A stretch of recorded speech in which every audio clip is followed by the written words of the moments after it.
അസ്സലാമു അലൈക്കും വറഹ്മത്തുള്ളാഹി വബറകാതുഹു. നബി സല്ലല്ലാഹു അലൈഹി വസല്ലം തങ്ങൾ എന്നും ഒരു വഴി സഞ്ചരിക്കും. ശത്രുക്കളും മിത്രങ്ങളും ആ പാതയുടെ ഇരുവശത്തും താമസിക്കുന്നുണ്ട്. കൂട്ടത്തിൽ ഒരു ജൂത സ്ത്രീയുടെ കാര്യം പ്രത്യേകം എടുത്തു പറയണം. ഇസ്ലാം മതം എന്ന് കേട്ടാൽ അവൾക്ക് കലി കയറും. പ്രവാചകൻ സല്ലല്ലാഹു അലൈഹി വസല്ലം തങ്ങളെ കണ്ടെടുത്താൽ കണ്ടുകൂടാ.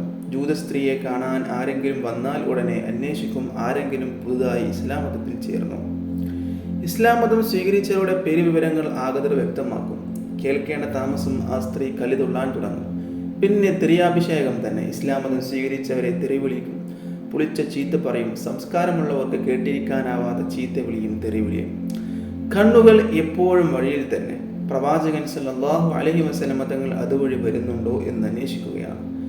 മനസ്സിൽ പ്രവാചകനോടുള്ള വെറുപ്പും രോഷവും പതഞ്ഞു പോകുന്നു. നല്ല നല്ല മനുഷ്യരെ പ്രവാചകൻ സല്ലല്ലാഹു അലൈഹി വസല്ലം തങ്ങൾ വഴിതെറ്റിക്കുന്നു എന്നാണ് ജൂത സ്ത്രീ ആരോപിക്കുന്നത്. പ്രവാചകന്റെ വാക്കുകൾ ശ്രദ്ധിക്കാൻ തയ്യാറായില്ല. പറയുന്നത് മനസ്സിലാക്കാൻ ശ്രമിക്കില്ല. വല്ലാത്തൊരു മർക്കടമുഷ്ടി. നോക്കി നിൽക്കെ ആ കാഴ്ച കണ്ടു. ഒരാൾ നടന്നു വരുന്നു. വിനയാന്വിതനായ ഒരാൾ. ഏതോ ചിന്തകളിൽ മുഴുകിയാണ് നടപ്പ്. റസൂൽ സല്ലല്ലാഹു അലൈഹി വസല്ലം തങ്ങൾ. ജൂത സ്ത്രീ കോപാകുലയായി മാറി. കുറെ മലിന വസ്തുക്കൾ ശേഖരിച്ചു. ദുർഗന്ധം വമിക്കുന്ന വസ്തുക്കൾ അവ ചുമന്നുകൊണ്ട് ഓടി. പ്രവാചകൻ സല്ലല്ലാഹു അലൈഹി വസല്ലം തങ്ങളുടെ സമീപത്തെത്തി. മലിന വസ്തുക്കൾ ആ ശരീരത്തിലേക്ക് എറിഞ്ഞു. ശരീരവും വസ്ത്രവും വൃത്തികേടായി. പ്രവാചകൻ സല്ലല്ലാഹു അലൈഹി വസല്ലം തങ്ങൾ ഒന്നും പറഞ്ഞില്ല. കോപം പ്രകടിപ്പിച്ചില്ല. ആ കുടില മനസ്കയെ ശപിച്ചില്ല. സാവധാനം ശരീരത്തിൽ നിന്നും വസ്ത്രത്തിൽ നിന്നും മാലിന്യങ്ങൾ തുടച്ചു കളഞ്ഞു.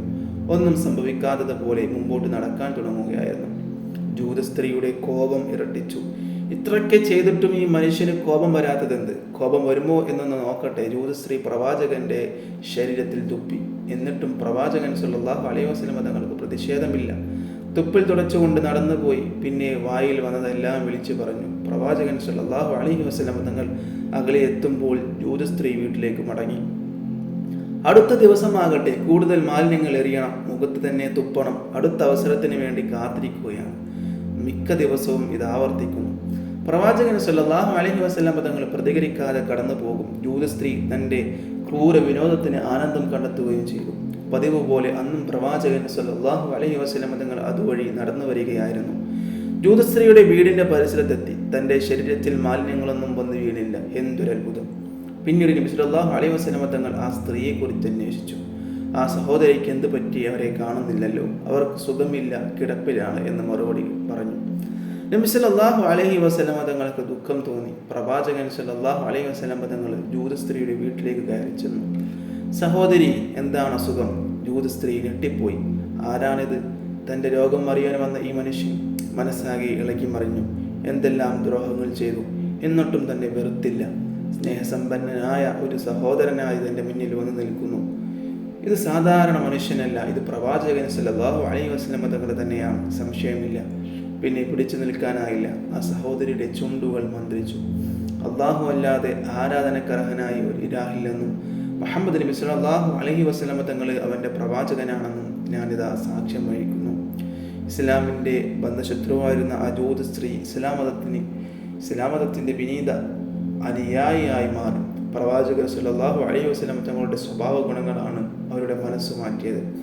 സ്വഭാവത്തിന് മനുഷ്യ മനസ്സുകളെ മാറ്റിമറിക്കാൻ കഴിയുമെന്നതിന് ഇതിൽ കൂടുതൽ തെളിവ് വേണം. അല്ലാഹു സുബ്ഹാനഹു വ തആല നമുക്കേവർക്കും നല്ല മനസ്സുകൾ നൽകുമാറാവട്ടെ, സ്വഭാവികളായി മാറ്റുമാറാവട്ടെ. ഇൻഷാ അല്ലാഹ്. അസ്സലാമു അലൈക്കും വറഹ്മത്തുള്ളാഹി വബറകാതുഹു.